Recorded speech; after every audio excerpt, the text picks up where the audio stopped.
Ndugu zangu nyote ambao mnaitazama video hii, kuna hekima moja katika maisha ukizingatia, hekima hiyo itakusaidia wewe kuishi vizuri na kutokumkosea aliyokukosea.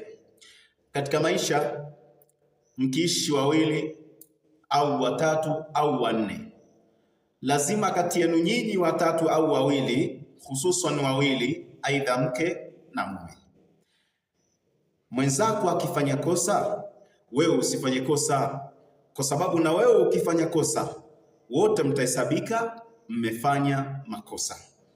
Cha msingi, aliyotenda kosa anatakiwa aliyotendewa kosa aweze kumzindua aliyofanya kosa, ili siku nyingine asije akafanya kosa.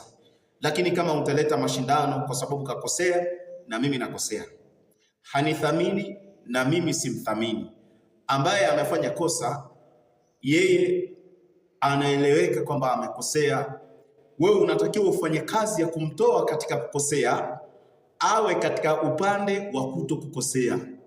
Hii ni pointi ya msingi sana kwenye maisha. Kama utakuwa nayo itakusaidia na itawasaidia na watu wengine sana. Mfano, haya mashindano ya huyu kakosea na wewe ukakosea.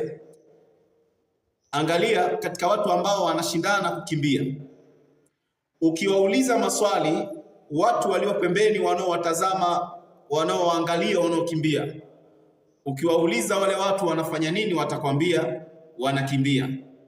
Lakini katika kukimbia kwao kuna aliyemwacha mwenzake hatua mbili.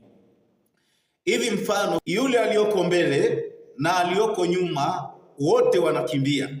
Je, nani mwenye spidi kuliko mwenzake?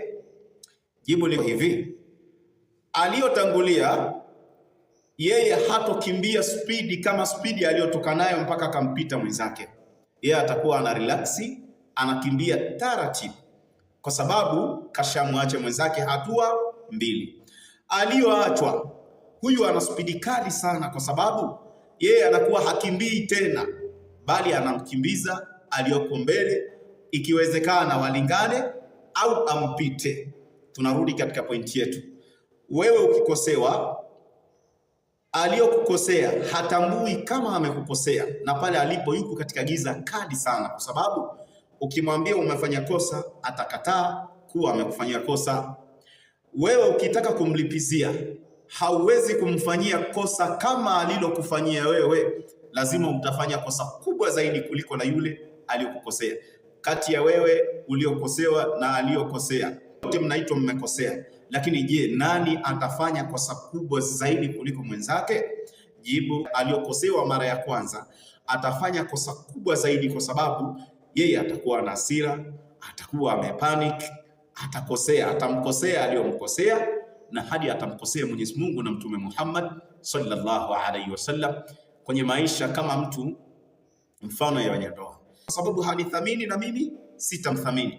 Wewe ambaye utaanza kutokumthamini ambaye hakuthamini, wewe makosa yako ni makubwa zaidi, kwa sababu unajua unachofanya. Wewe unamlipizia aliyokukosea, yeye kafanya kwa bahati mbaya. Je, wewe unayemlipizia utafanya bahati mbaya?